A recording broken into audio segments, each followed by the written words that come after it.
mapagpalang araw po sa inyong lahat. Magbabahagi lang po ako sa inyo ng aking nakakakilabot na karanasan. Tawagin mo po akong George, Tubong Bicol. Nangyari po itong aking karanasan, ilang taon na ang nakalilipas.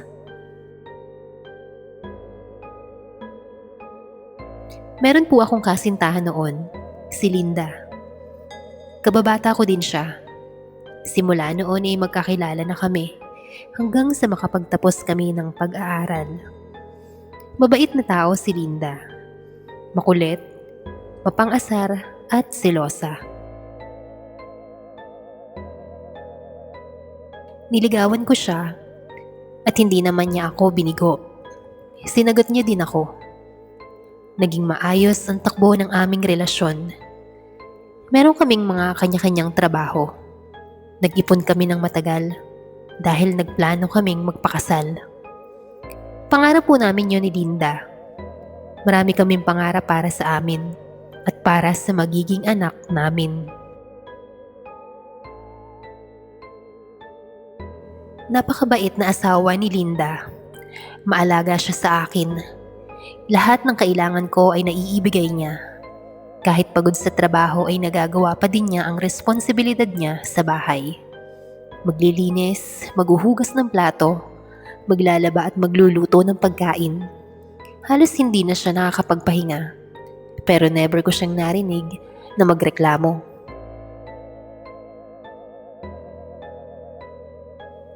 Ang sabi niya sa akin na yun daw ang sign na talagang mahal na mahal niya ako. Ang pagsilbihan lang ako at gawin ang kanyang responsibilidad bilang asawa. At dahil daw doon, wag na wag ko daw siyang pagpapalit. Kung hindi ay magagalit siya sa akin. Yun ang line niya, lalo na kapag lagi kong napupuna ang kanyang kasipagan.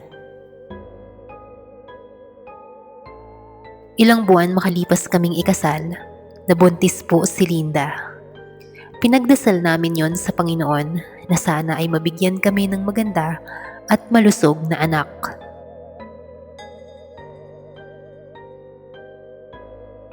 Dahil sa malaki na ang tiyan ni Linda dahil sa pagbubuntis, nagdesisyon na din kaming dalawa na mag-stop na siya sa work. Ako na lang ang bahala at may maayos naman akong trabaho. Sa bahay na lang siya at magpahinga. Alagaan na lang niya ang kanyang sarili, pati na rin ang aming munting anak na paparating. Dumating ang araw na pumutok na ang panubigan ni Linda. Excited ako noon at hindi ko maipaliwanag ang aking nararamdaman. Sinugod na namin siya sa ospital.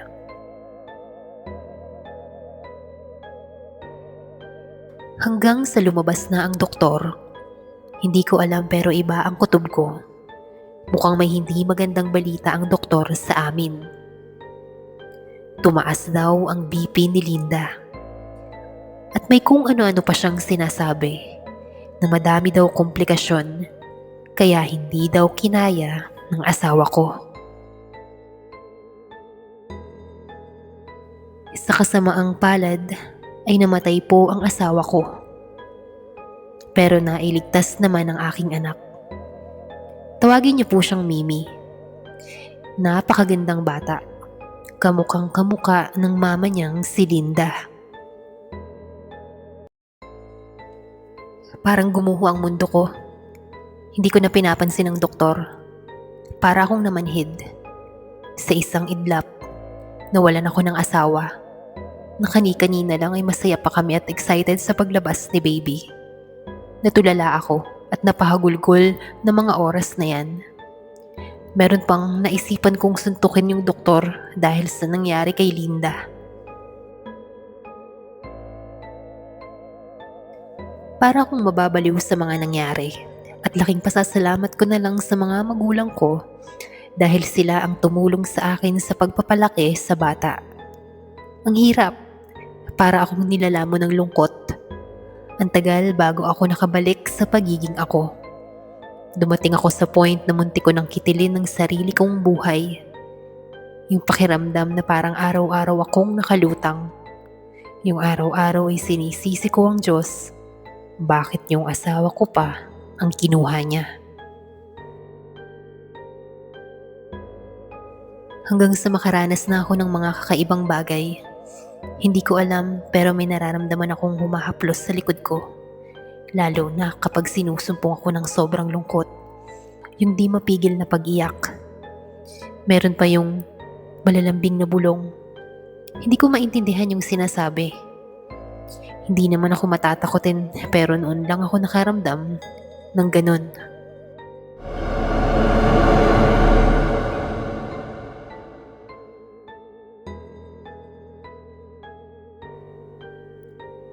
Tapos na nagtry akong manigarilyo. Ilang beses kong trinay paapuyin ng lighter. Aapoy siya pero pag malapit na sa yosi, namamatay ito bigla. Kaya tinapon ko na lang at hindi ko na ulit sinubukan. Isang araw na nasa bahay lang ako, umalis lang saglit sila nanay. Nag-iiyak ang anak ko, pero hindi ko ito pinapansin. Hinahayaan ko lang siyang umiyak. Nang bigla akong magulat dahil nahulog ang baso sa may lamesa. Dahilan para mabasag ito.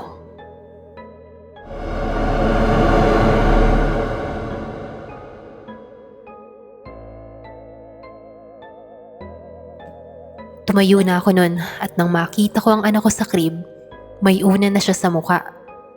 Kaya dali-dali ko itong tinanggal at binuhat agad ang anak ko. Humingi ako ng tawad sa kanya dahil sa kapabayaan ko ay muntik na siyang mapahamak. Kung hindi pa nabasag yung baso, ay hindi pa ako tatayo.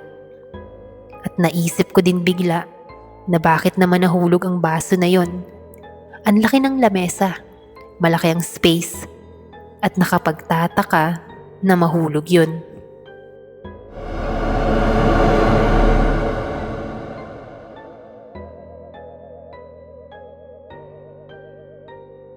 Marami din na kwento ang nanay ko tungkol sa mga paramdam sa bahay. Ako naman, binabaliwala ko lang. Sabi ko ay wag na lang pansinin dahil mas nangingibabaw pa rin sa akin ang lungkot at pagluluksa dahil sa pagkamatay ng asawa ko.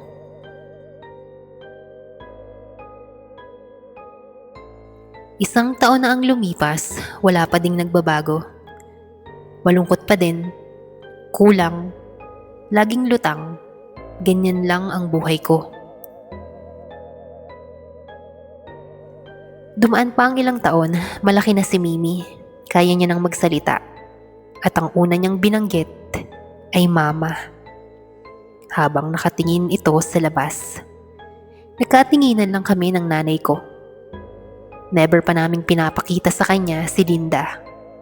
Hindi pa alam ng anak ko kung ano ang itsura ng mama niya.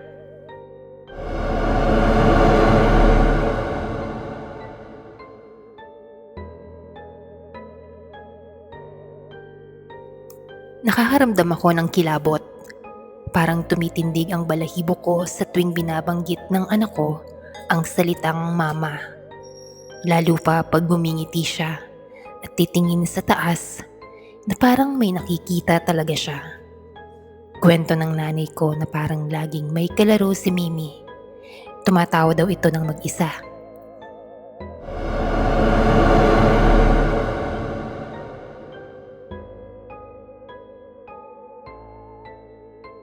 Sa trabaho ay lagi akong binibiro ng mga kaibigan ko. Meron daw silang ipapakilala sa akin na bagong empleyado. Gusto lang nila na sumaya daw ako at ibalik ang sigla ko noong mga nakaraang taon. Okay naman, maganda siya. Si Daylin, yan ang pangalan niya. Nagkapalagayan na din kami ng loob. Habang tumatagal ay mas lumalalim ang aming pagkakaibigan. Kinilala niya muna ako at siya din naman. Ayos lang sa kanya na single dad ako. One time ay inaya ko siyang mag-dinner sa bahay at para makita din niya ang anak ko.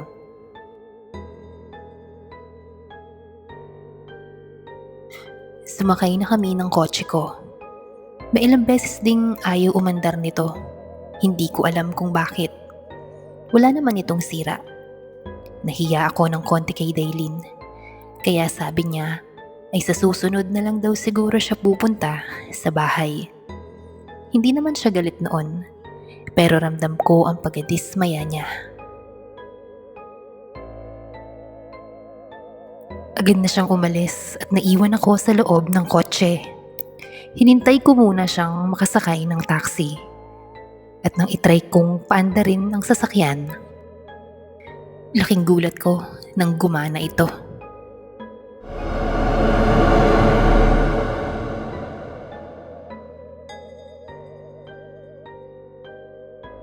Madaming araw pa ang dumaan, pero natuloy din ang pagpunta ni Dailin sa bahay. Sinundo ko lang siya sa may gate namin dahil nag-taxi lang ito.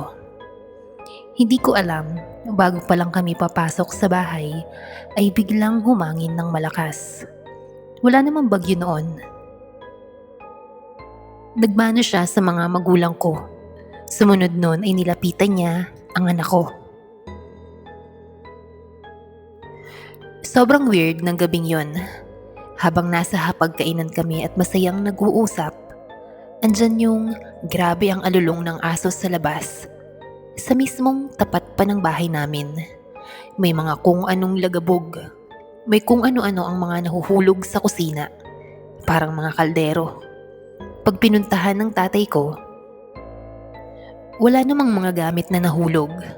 Maya-maya, nagsalita ang anak ko habang nasa crib.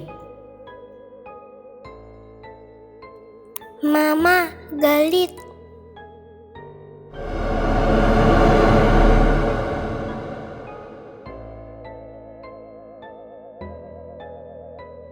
Matapos ang hapunan ay nag-decide na ding umuwi si Dailin. Nagpasalamat ito sa mga magulang ko. Maraming salamat po sa masarap na hapunan. Babalik na lang po ako sa ibang araw. Pagkatapos ay nagbagsakan na naman ang mga kaldero at kung anumang gamit sa kusina. Sinabi na lang ng nanay ko na baka sa kabilang bahay daw yun. Hinatid ko na siya at hinintay makasakay ng taxi. Pagharap ko galing gate ay nagulat ako dahil may refleksyon ng isang babae akong nakikita. Nasa tabi siya ng anak ko, sa crib, nakatayo lang. Pero hindi ko maaninag. Hindi naman si nanay. Pumasok ako at tiningnan agad ang anak ko, pero wala namang babae doon. Hindi ako namamalik mata. May babae talagang nakatayo.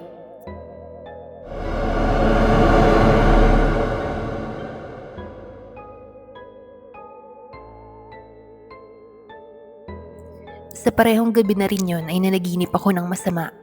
Yun ang unang pagkakataon na napanaginipan ko ang yumao kong asawa. Umiiyak ito. Nakaharap sa akin. Pero habang papalapit ako sa kanya, ay nag-iiba ang mukha nito. Umiiyak na ito ng dugo. Sabi mo, hindi mo ko ipagpapalit. Bakit?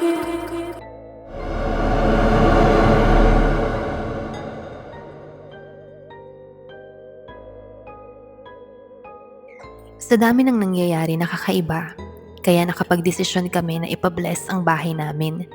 Siguro naman ay mawawala na ang mga kung anong nilalang dito sa bahay namin. Pero hindi, ganun pa din. At mas lalo pang lumakas. Sinabihan ako ng nanay ko na magpatawas daw ako.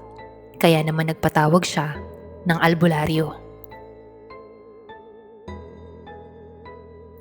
May kakilala ang nanay ko na magaling na albularyo. Marami na daw yung natalo na kung ano-anong nilalang. Pagdating nito ay humangin ng malakas. Nagsinti ito ng kandila at nag-orasyon. Andito pa siya. Andito pa ang yumao mong asawa.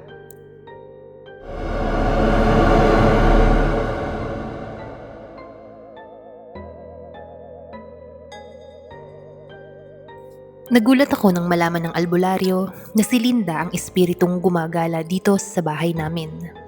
Kung ganoon, ay siya nga ang babaeng nakita ko sa tabi ng anak ko. Sinabihan ako ng albularyo na magbigay daw ako ng mensaheng hindi ko nasabi kay Linda habang nabubuhay pa ito.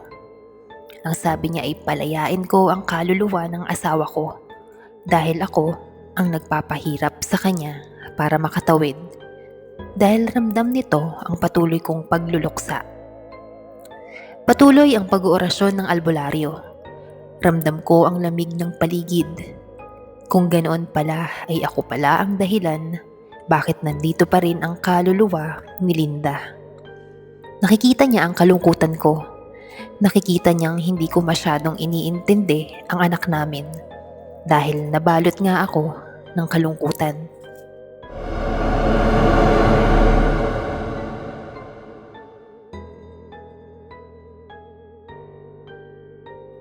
Ilang buwan ang lumipas, nagulat ako dahil hindi na ako kinakausap ni Dailin. Malaman-laman ko lamang ay nakikipag-date na pala ito sa isa ko pang katrabaho. Medyo na-turn off na ako sa kanya dahil sa totoo lang ay marami pa siyang dinidate. Buti na lang pala at hindi ko na siya tinuloy. Tama dahil marami ding nakakapangilabot na pangyayari noong dinala ko siya sa bahay. Marahil ay sign yun na hindi siya tamang babae.